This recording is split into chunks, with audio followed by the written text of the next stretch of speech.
Hey, good evening, everyone, and welcome to Unlock the Middle's Navigating Leadership, episode number 41, Meeting Students Where They Are. My name is Dean Packard, and I'm the proud principal of Charlton Middle School in Charlton, Massachusetts. And tonight, we are going to have an amazing group with us at the round table, and we are going to be led by none other than Jillian DuBois. I said that correctly. I want to make sure I said that correctly, just in case, and a great cast of educational gurus from around the country. So again, let's not waste any time right here. I'm going to kick it right down. I'm going to go around the table very quickly. Josh, great to see you, my friend. You're always a staple here on Unlock the Middle.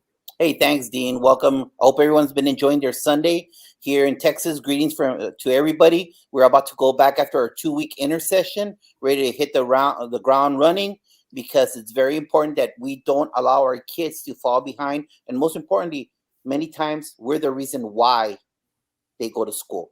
One of us in that campus, the cafeteria worker, the custodian, an instructional aide, maybe the campus secretary, is the one that's connected with that child that has had that disconnect for 2 weeks.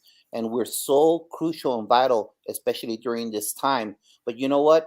That's the joy of our job. That's the beautiful thing. And that's why tonight's topic is so important, that all of us from one coast to the other coast talk about this. So please let us know where you're from. Please interact with us, because you know what? We're only stronger together. And let's go around, everyone giving a little presentation. Dr. Drew, talk to us. How was your weekend? Oh my gosh, my golly. Well, first of all, this is Drew Tomlin, broadcasting live and direct from tropical Westerville, Ohio, principal of Heritage Middle School, grades 6 through 8. And my weekend, thanks for asking, I just got done. I think I'm in the NASCAR line for lawn mowing. I just mowed my lawn in under 45 minutes. So I'm ready and sweaty and ready to roll. Good stuff. Hey, kick it over to Matt. Welcome, Matt. Hey, everybody, Matt Dunbar. I am fresh from the pumpkin patch. I spent like 4.5 hours there today with my wife and kids, and mom and sister. Had a great time. I'm the 6th grade administrator at Benjamin Franklin Middle School in Rocky Mount, Virginia. Our school, 6 to 8, serves about 1,500 students. This is my 2nd year in that position, 5th year as an administrator, though, and pleased to be with you guys tonight. Great to have you along, Matt. Hey, listen, he also moonlights with AJ Bianco. AJ, if you're listening out there, AP Roundtable, waiting for that next show to come out. I know it's going to happen soon. Kick it up to Dr. Spike Cook. Good evening, everybody. My name is Spike Cook. I'm principal at Lakeside Middle School this weekend. I planted 24 green thuja trees. They're quick growing trees around my property where I just moved. So I'm really excited about that. Did a lot of research on the different things that I need to do to make sure that these things grow fast. And so learning a lot, always trying to keep that, growth mindset going. The other thing is that I think the last time I was on, you all were talking about you had been back to school and everyone had been back to school, and you didn't warn me what this school year was going to be like. All right. Enough for that. I'm sure I'll be hitting that later on. Thanks, Dean. You got it, Spike. Great to have you back. You know that. I love the metaphor about planting trees. That goes right into what we talk about with planting the learning seeds as well. Ashley, kick it over to you. Welcome to the show. Hi, I'm Ashley Hubner. I'm coming to you from Venice, Florida. I had a nice day at a restaurant on the marina watching the boats. That was really nice for dinner. I'm an educational consultant. I'm working with a company right now called Ed Connective, doing virtual coaching with teachers and instructional coaches. And then I'm also doing some curriculum project management with Reimagine Classroom. Well, great to have you, Ashley. We're really excited to have you with us tonight. Now to our star guest who's sitting at the head of the round table, Jillian, welcome to our show. You know, everywhere I've gone and people I've spoken to said, you've got to get Jillian DuBois on your show because she is just a staple, just that type of person that you want to have a conversation with. And I remember vividly, I think it was Daryl Peppard, and you wrote a book with him as well, okay? And he said, you've got to get her on. So welcome to our show. Why don't you tell the audience a little bit about yourself, what you're all about, and kind of what makes you tick and where you're at. Oh my goodness. Thank you. Like, I feel like honored. That is like crazy. Nobody has ever talked about me like that before. Thank you.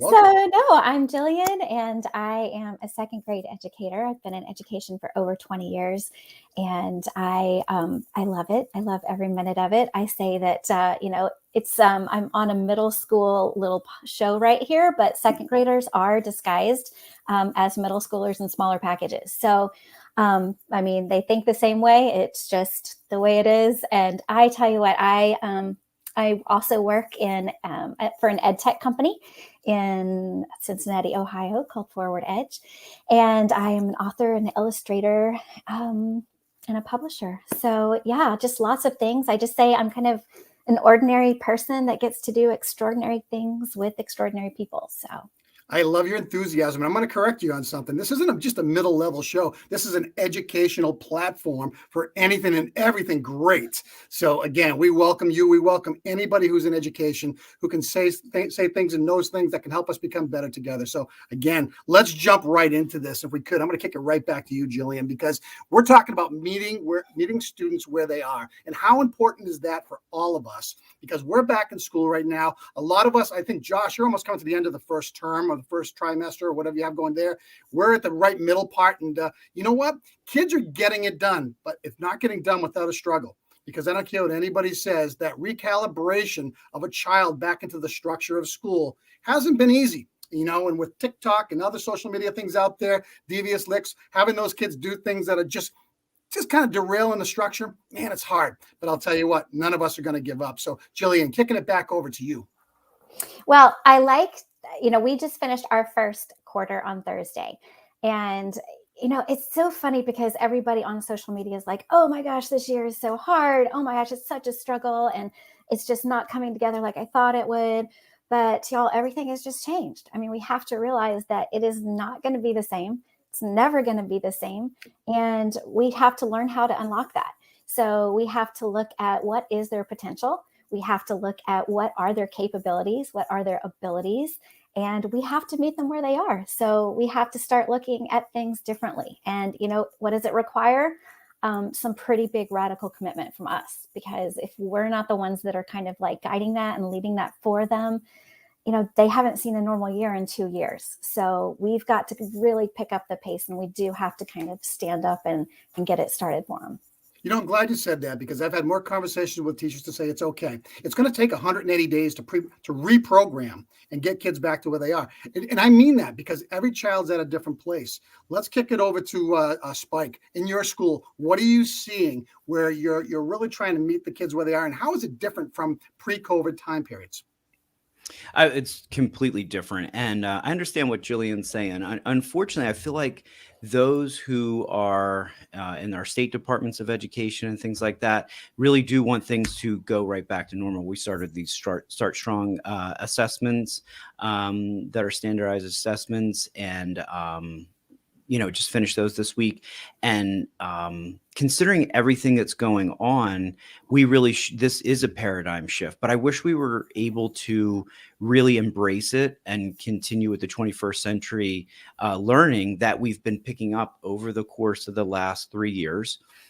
Even though we're 2 decades into the 21st century, and, really honoring that and truly meeting the kids where they are, because I think we have to relook at everything. We're trying to go back to what I call playing school, and the kids and the parents are telling us by and large that they don't want to play school anymore. And guess what? We don't either. Those change agents that are ready to do this need to be allowed to start making systematic changes to really meet the kids where they are. I think we need to be looking at everything that we do: the length of classes, the amount of classes that the kids have, the type of classes, the connections that they're having, the length of day, the things like that, because those are the things that were really tweaked during our hybrid and online learning, which unfortunately I feel like a lot of people are also the ones that want to play school. They're also saying that none of that was working. And I argue with that, because I think that it was meeting the needs, getting back to what Dean's original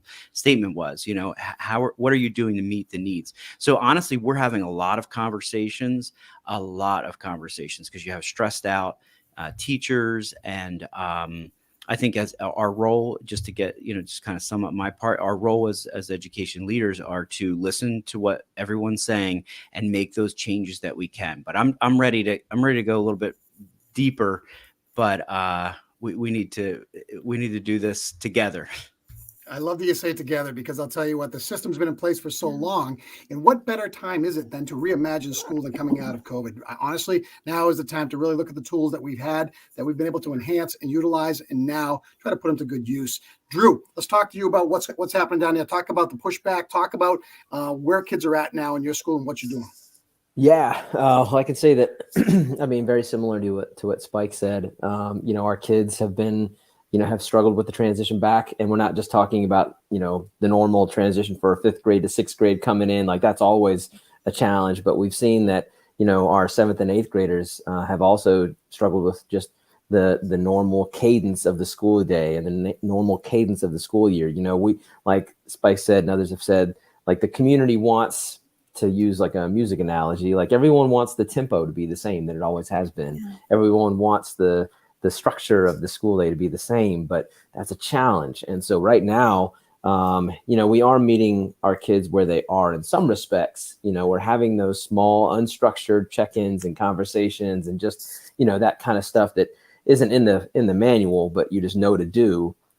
And the same with, I'm glad that somebody mentioned about teachers and staff, because that's been a big adjustment too, is just meeting our teachers and staff where they are right now and trying to wrestle with the question of how do we do more to meet our students' needs, because they are needing more without burning everybody out. Yeah. That's what we're really struggling with right now. But again, I think we're doing everything that we can. We're asking the really good questions right now. I'm not quite sure if we have all of the answers, but at least we got some good questions going. Yeah, I'm glad you brought that up, because it is students, staff alike. It's community members too. It's parents. They're still trying to figure out how to help calibrate their kids to get their mind back into the school structure. So great points. Matt, kick it over to you. Yeah, that structure piece is important, and you guys were hitting on it a little bit. One of the things that we've had lots of conversations, and it's all over social media, is the last time X group of students had a normal school year. Yeah, 2 years. And like that plays out at the secondary level. I think in some of you said the devious licks, I feel like a lot of times the kids have no connection to the building.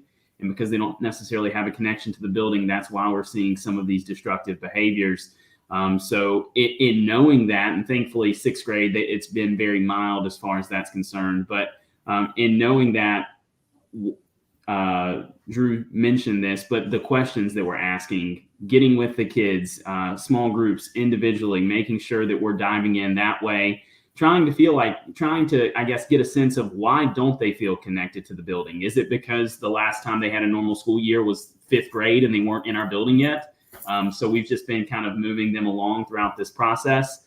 And that's hard. I work in a school that has a lot of students. When you talk about 500 at each grade level, that's a lot of kids trying to go to meet their needs and figure out where they are. But, we do a good job of having those conversations. And, as far as 6th grade is concerned, again, we are trying to do everything possible to connect them to Benjamin Franklin Middle School. We want them to be a part of it. And I had a conversation with our high school principal last week, and that was the thing that he kept bringing up, just trying to figure out ways to get those kids connected to the goal and I guess the mission of the school. Yeah, actually getting 60 minutes of learning in a true block of time. It's very, very difficult. And it's difficult for teachers. Josh. Many years ago when I was going to school, we would hear comments saying, teachers need to talk to the kids, because if we don't talk to them, the gangs will talk to them, because they need to find that niche. They need to find that connection, el amor, that connection with them that they need to feel complete, because they might not be getting it at home for whatever reason. Well, social media has filled in that other gap, because we still have the gang problem. That hasn't gone away. It's still there. But now we have TikTok at our hand. And I love what Matt said.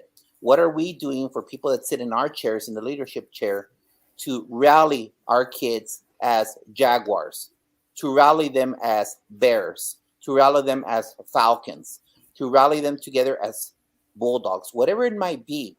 We have to give them the unity and the self-pride that we've had in an institution. Here we could fill up a bowl with 90,000 Terrapins watching football game. Why can't we could do that in a school of 2,500, 300.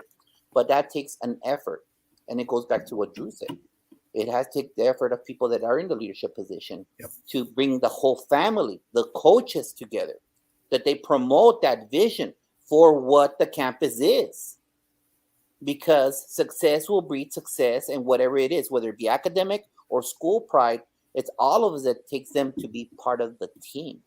And that's the main focus of somebody that sits in the chair like Spike, someone like Dr. Drew, someone like you, Dean, myself, is that we need to make sure that we make everybody on one set mission to unite our hijos together with our team members, that we're under one banner. So while they're in those 8 hours, 7.5, whatever you want to call it, while they're in our campus, all the noise stays away. All the ugly negativity stays away, and they stay focused. Then they'll feel part of it, and they won't be destroying towel dispensers. They will not be dumping soap in the toilet. They will not be looking to smacking a teacher in the rear end. Okay? Because all that nonsense is around the corner, and if we take that away and they feel love for their colors, let's use that as a positive that we do within a campus. Josh, thanks. And you know what? I'm thinking about one identity for one learning community and helping them feel a sense of belonging. What a concept that is, because that's what we're all trying to do. Ashley, kick it up to you. I agree. I think there's a lot of lack of connection from the kids being COVID. I mean, they were on technology so much in a lot of the remote settings and virtual learning that they just learned to be so independent and get onto, other platforms that they wanted to go look at. I think the biggest thing I'm seeing with teachers that I'm working with right now is building those relationships with the kids all over again. And that also then builds the engagement into class, So that's pretty, our first point that we work on is what is your relationship with the students and what does that look like and how are you building that with them? And then how are we engaging them into the learning on task? Like the time on task for them is very short. Their attention span is out the door because they're used to being on technology or doing whatever they wanted because they weren't in the school setting. Like many of y'all said, they weren't in that play school. Like, how do we do school? So I think that's a big focus is how do we get them to be on task for a certain amount of time? And then how do we break that up for them? How do we motivate them through that, giving them praise and reassuring them through those moments when they get those small successes? I've seen a lot of, we have to teach fourth grade material, but these kids are functioning on second grade level. So how are we scaffolding that down for them? How are we building in those multiple entry points to get them to that content, to get them where they need to be? So I agree with everything you are saying. I think that the relationships and the engagement piece is the biggest part. Well, connecting where you said at their entry point, that's huge, especially after 2 years being out of school, because I talk to teachers all the time and where they are and what they have to do in their pacing guide to be able to be prepared for state testing versus connecting with kids and making it a meaningful learning experience, two different worlds. Yeah. I've been saying, pump the brakes, make the kids feel comfortable, go back and review. Guess what? We're all creating a baseline coming back into school.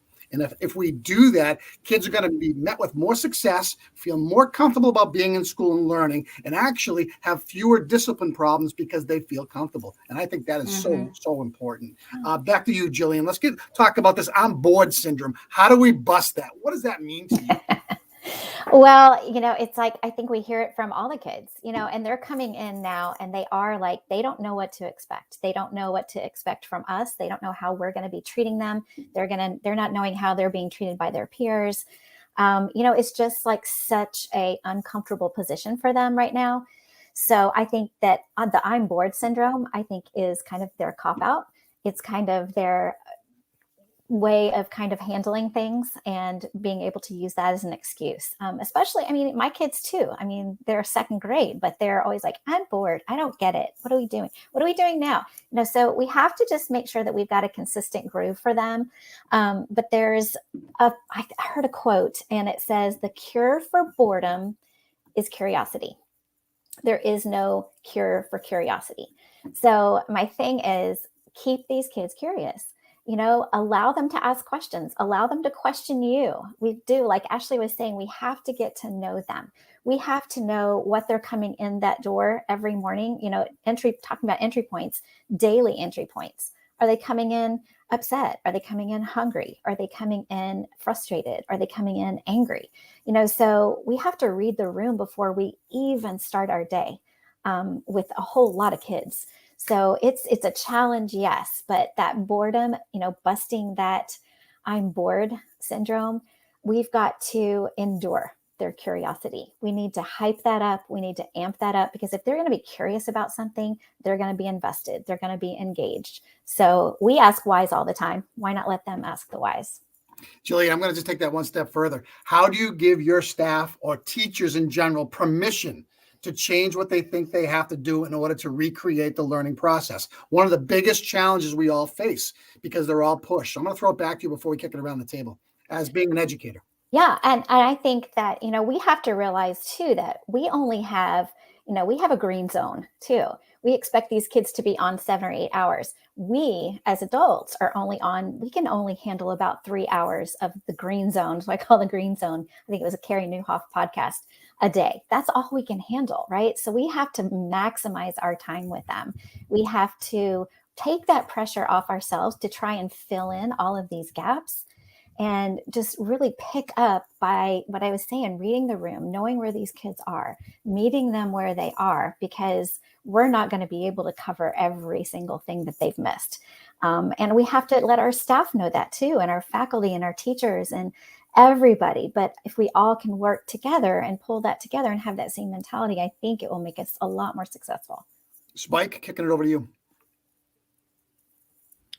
So, like I said, the last time I was on here, a lot of schools were already in session and we hadn't begun yet. I think it was like right before Labor Day, because I think like you, Dean, we start later in Jersey and in Connecticut. So I would say it was like towards the end of the second week. And I was like, something's not right here. There's something completely off, like, and everything that everybody's talking about. So, so what I did was, I needed to find out what was going on with the staff, and similar to what Matt said, like we have a big school, we have a lot of staff. It's very hard to connect with everybody. So what I did over the weekend was I reached out to as many people as I could, and were able to have, half hour, 45-minute, even hour-long phone conversations, and just asking the staff what is going on, and how they were feeling. Like, how are we like burn out after 2 weeks, right? Because it is easy to sit behind the principal's desk and say, well, you got to do this and you got to do this, and I mean, none of us are like that, but I mean, that's like the traditional role. And so the things that I was hearing were, they do feel that they wanted more time to connect with the kids. We did this, we used to do the first 3 days, and now it was scaled back to first 2 days, where it's just everybody's doing the same thing. We're going for routines and things like that. And a lot of them were like, we probably needed a first month, to do that. But you do have folks that are saying, there's new lesson plan format. You still have to do our student growth objectives, the state testing, all that. So, basically what I came up with because I believe in that book, if you don't feed the teachers, they'll eat the kids. And that next week I didn't take any meetings, and I just was around. And it's because the other thing was that, talk about like the first 2 weeks, like I was in this meeting and that meeting, and we're still interviewing people. So I certainly wasn't as visible as I'd like to be. And then everything is going crazy. So anyway, really listening to that feedback with the teachers is extremely important. And like you said, from within the context that we can, I give them permission to do anything that they feel like is necessary. If they have to pump the brakes, if they have to do other things. And I did that as well. I told everyone I'm not taking any appointments. I'm not going to any meetings, and I just need to get out and connect with people again. And it does feel like an overwhelming thing. But it's exhausting, but I think that's really what we found that we had to do. I mean, it's amazing that it's October and we're still going. And I think and like you had said earlier, like it's going to take like a whole year, I think. So I think we have to look at this as more of a marathon. Yeah. No, thanks. I appreciate that. Drew. Yeah. So to go back to like the I'm bored syndrome, like part of me, like when I heard that, I was like, oh yeah. I said, it reminded me of like when you've got a record. I'm dating myself, right? We got an LP. Remember what those are like, right? And it's on the same, and it skips and it keeps playing the same song over and over. That I do feel like kids have adopted a language, or kids have a script, and that's the message that they go to. So of like, I'm bored. I don't, like you said, like, I'm bored. I don't get this. What are we doing? Like, so part of it is on us in terms of building level leaders as well as teachers in the building to make sure that we give them new messaging. You know what I mean? Like, I always ask kids, like, so what did you get to do at school today?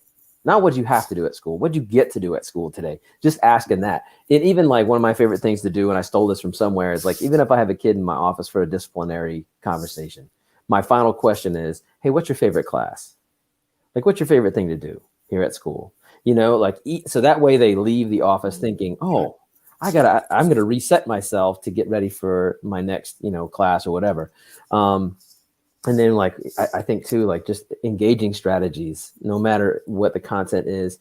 And then helping, teachers and staff boil down the standards to those power standards. What are the essential power standards? So that way you don't feel like you have to cover everything.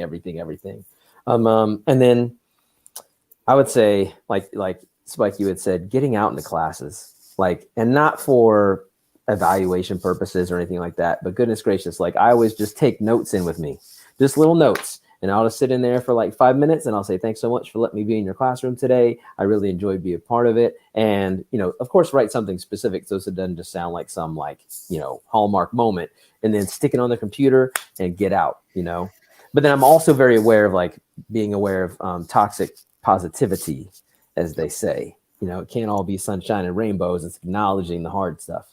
Yeah. It's funny that you said the engagement and the differentiation, because, even pre-COVID, there was still a level of kids who were bored. And it was because of a system. It's a system that's an antiquated system that we all have in public education. Until we break those barriers of what 180 days looks like and don't make kids be prisoner to that, especially if they have the ability to move up, then we're never going to change. But man, I love that. And thank you for bringing that up. Ashley, kick it up to you, because I want the curriculum perspective on this before we go over to Matt. So go ahead, Ashley. Well, before I dive into that, my 3-year-old tells me all the time how bored he is. And y'all talking about this just made something trigger my mind. And I started thinking about, why does he tell me that but my daughter doesn't? And I think he is a naturally curious kid, and he honestly wants to be doing things all the time. And if he is not engaged, he tells me he's bored. He's like, Mom, I'm bored. And he constantly asks me, like, what are we going to do next? What's going to happen when we get home? Like, he wants to know, he wants that structure, and he wants to have something to engage in all the time. And I was like, now I know I'm going to go back and parent a little bit differently after this conversation. So thank you. But I think y'all were talking about, what can principals do and leadership do to help. I think the big thing that I hear from teachers a lot is the word fidelity really drives, like, kind of, they have this like love-hate relationship with it. Like, it, when we have programs that we have to use to help get kids where they need to be, like those intervention programs, we want them to be systematic, and we want them to be consistent, but they feel like when they hear this word fidelity, they are stuck in like this box, and they can't have those individual moments with those kids or do those little tweaks with with kids that they know will work. Coming back from COVID, we had a lot of kids that just didn't have confidence because they didn't know how to do school. And having the opportunity to slow down and just build confidence with those kids by taking time to build those relationships. You know what? This kid is not reading on grade level, so I'm just going to read with them for like 10 minutes a day before I start shoving stuff down their throat. Like, they need to know that they kind of have that leeway. And so what I kind of like to say is do it with intentionality. Like, be intentional about it, throw away the word fidelity, but have intention and purpose. And then you have that freedom to kind of have that flexibility on how you're going to help that specific kid with the needs that they have to meet them where they are. Good stuff. Matt. Yeah, Drew, again, piggybacking off what he said, he said one of the questions he asked is, what's your favorite class? And I asked that a lot too. And what you end up finding with what's your favorite class is that it's the teacher that spent the most time building a relationship with the kid. And that teacher is probably not going to hear I'm bored very often, because they have those good connected relationships with the kids. So when they are speaking, they have the kids' attention. The kids like that style, and they kind of keep it moving. We started, and Spike said this earlier, we started August the 11th. Our first day with our kids was a long time ago. The 15th, this coming Friday, is the end of the first 9 weeks. In hindsight, I'm kind of kicking myself. Last year, the actual COVID year, we did a lot at the beginning of the year as far as building, more so than ever, classroom community. And I think we were thinking that this year was going to be normal.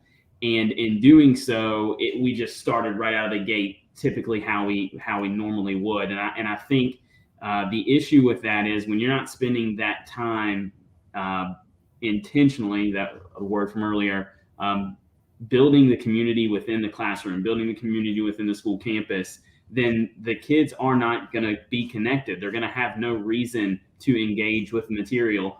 And Dean, you said this earlier, I feel like right before COVID, we were trying to get to a point where we were looking at, why are we teaching this way? Couldn't the kid go do something else? Could we have outside internships? Does a kid really need to go from this set of math classes to this set of math classes? And then COVID hit and boom, and I felt like everything was derailed. And I don't know why. I feel like we should be able to go back to that mentality of what are we forcing our kids to have to sit through just because that's the way that it's always been done. If that's the case, then you're always going to have a segment of kids that are bored because we're not giving them anything that they find connectivity to. I mean, I think about our sixth graders. I love our elective teachers. However, we offer a very small set of electives. They can take keyboarding and graphic design. They can take art, and they can take family and consumer sciences. We could be offering so much more. It's just you have to place as much focus on that as you do jamming sixth grade math and seventh grade math onto them. So I'm not sure what the cure for boredom specifically is, or the phrase "I'm bored." I also have a 3-year-old, and she does say that quite often. But we have to figure it out. That's what we're charged with. So that's my piece. Hey, Matt, it's funny. I got something that came to me on Twitter, and it's called the comfort zone. And it's the 4 stages. You start in that comfort zone, then it's fear zone, learning zone, and growth zone. In order to go from comfort to growth, there's a lot of movement there. And there's got to be a lot of change on what you believe in to get there. You've got to let go of so many things. And that's hard to do in this business sometimes. But I think that's the drum that we got to keep on pounding as educational leaders to ensure that it's okay to take those risks. It's okay to do those different things, because when you do that, you're going to see student engagement begin to rise, and you're going to start seeing kids really enjoying the opportunity to learn in your class. Josh. I think that it's another thing that we need to look at systemically, because all administrators, tell me how many meetings you've been in the last umpteen months that are still 1980s. We get bored. The teachers get bored. Not only the kids. So you can't, it's not, as Todd Whitaker says, it's not about programs, it's about people. And if you're boring me, I tuned you out. So one of the things that recently, since I've been in charge of MPA, it's a teacher-held PD. They present to themselves, and the only thing is I lay what my look-fors are, and I get people that are, the campus clerk and the campus receptionist presented about brain research. Everyone is willing to step up, and it's about jigsawing. It's about using a Pear Deck. It's about using Nearpod amongst ourselves. That way we get away from being sage on the stage and using all the new skills that we have right now with COVID. There's so many beautiful things that we can do thanks to the disease. Yeah. And as Todd Whitaker says, there's nothing bad with lecture. There's nothing bad. It has to be good lecture. Hey, they pay Tony Robbins $10 gazillion for lecturing to us, and we want to pay him more, right? Because he engages us. So what I'm talking about is ourselves sitting in our chairs, our leadership chair, is making sure that we establish the foundation, making sure that we let our teachers know, our team members know that when you present, engage the kids, because you don't like that I bore you. That's why I present to you doing this. That's why you all present to each other doing rotating stations. That's how we do our PDs. They present in rotating stations in the cafeteria. That's how we get them engaged. Because you know what helps engagement with kids?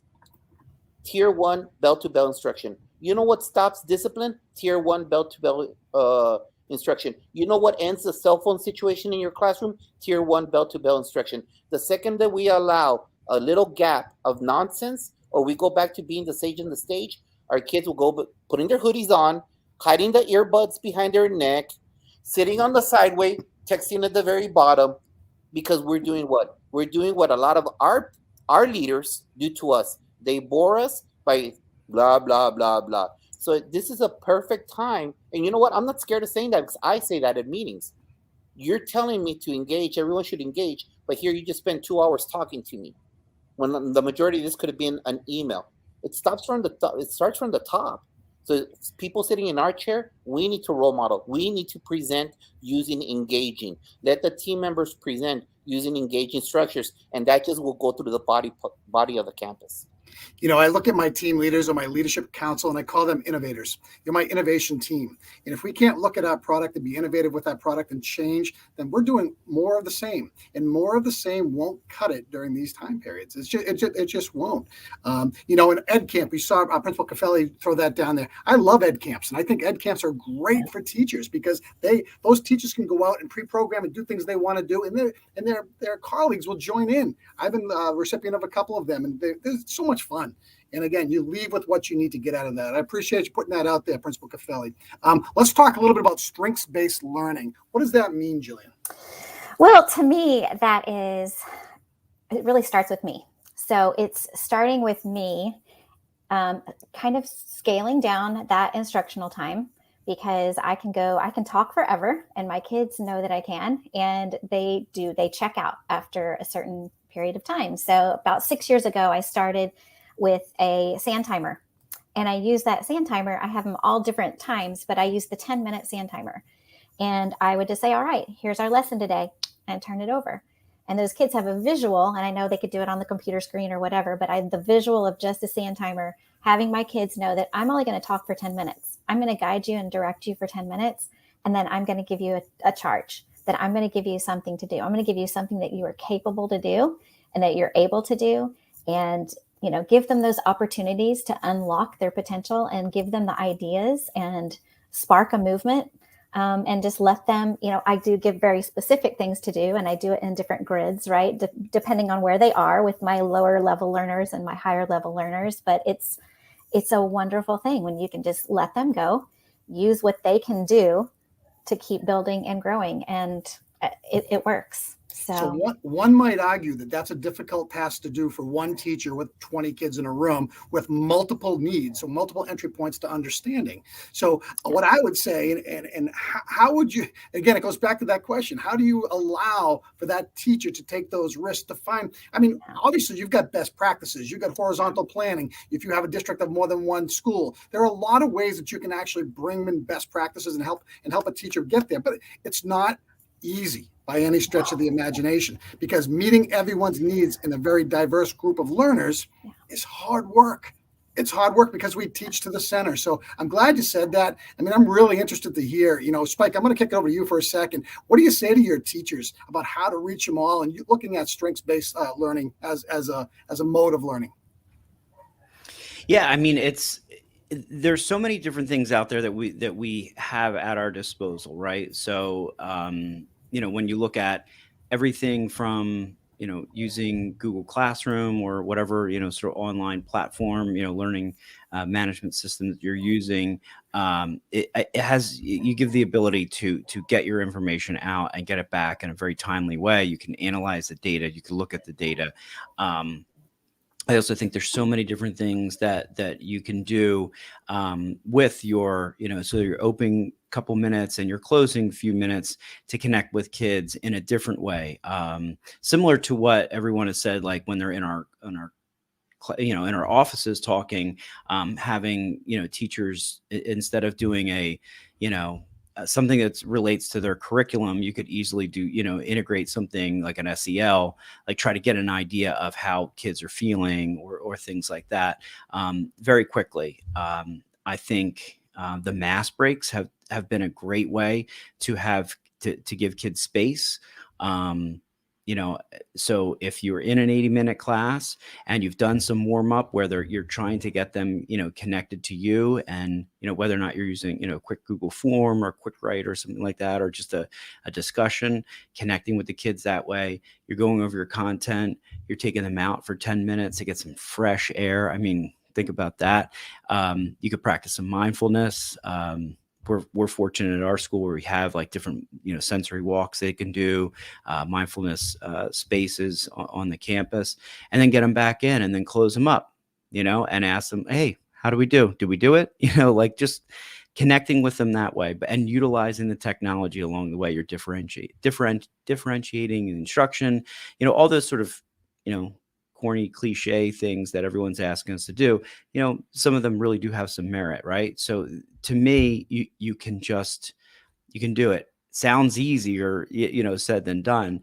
But I think our most gifted teachers are using that. You talk about a cadence, getting back to like what Josh was saying, keeping them informed. So you're not only, you are getting through the curriculum, but you're also showing that you're caring, you're listening to them. And that's going to help you as I believe as a teacher, guide your instruction, connecting with kids, giving them multiple opportunities, whether it's a discussion, whether it's a form, whether it's a game, to participate in the way that they want to.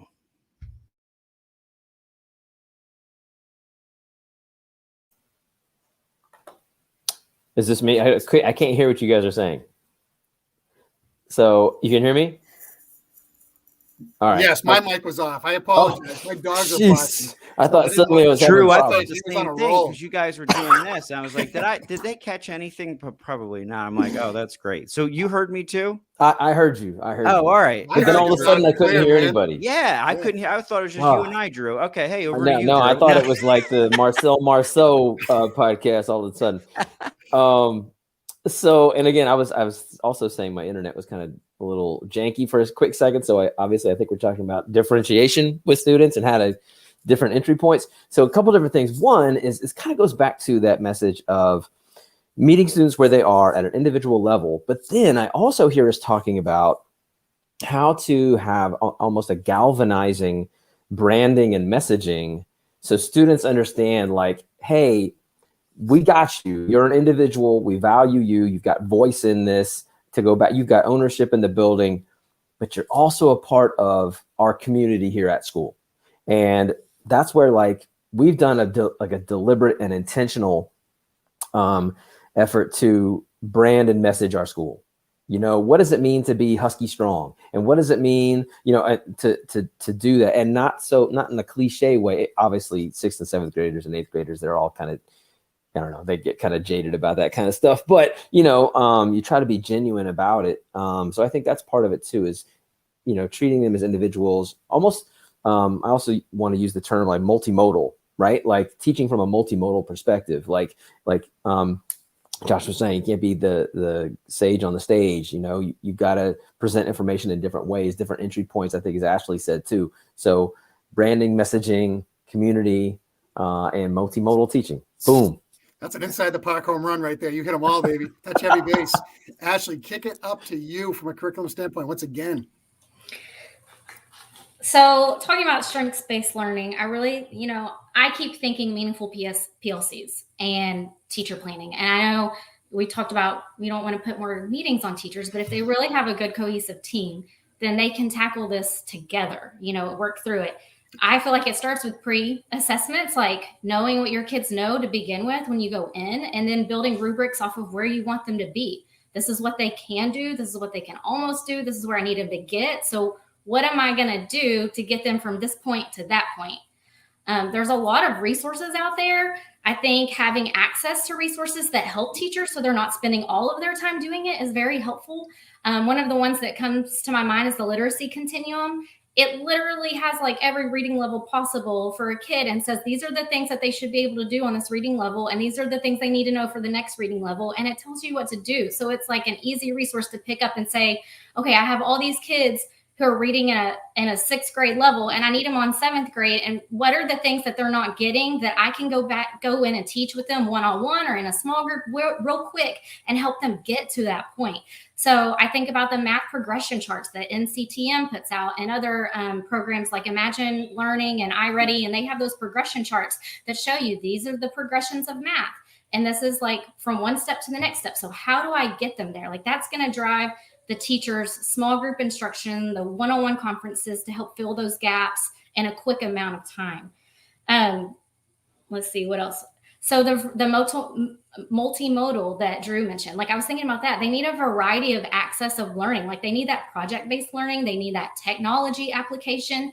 One of my favorite teachers that I worked with in my last district, she was a math teacher, but she was like STEM all the way, engineering. She would integrate everything she could into any project in the classroom. And she did this huge community project at the end of the year where kids actually designed their own community using all these math algorithms. And then they coded it, and they had like this Sphero that would drive around the community. They did posters to like advertise their community. Like she hit social studies, math, ELAR, everything. And I think kids need that to engage them and fill in those gaps and work with each other and grow together. So I think that, you know, the access to all the different types of learning. We talked, MPA, I forgot your name. That's Josh. Josh Tovar. Yeah, he talked about the brain strategy and the brain research that one of his teachers presented in the PD. Marcia Tate, I don't know if you've heard of her, but she does a great, you know, the 20 brain strategies for kids. Like if teachers just integrated even those into their lecture or instruction, like bringing in the songs, bringing in the chants, like that's going to engage them and fill in those gaps. There's a lot of push in math of knowing like the conceptual understanding and not memorizing things. But then there's a lot of research that shows like kids need to memorize things. And we've gotten away from that. And they don't know chants. They don't know song lyrics because they're not memorizing those things. So I think we have to integrate that stuff back in there and bring in that fun and help engage them and help them get those basics. Ashley, become a facilitator and let the kids go through multiple means of learning. What a concept. I love it. Good, great stuff. Matt, kick it down to you.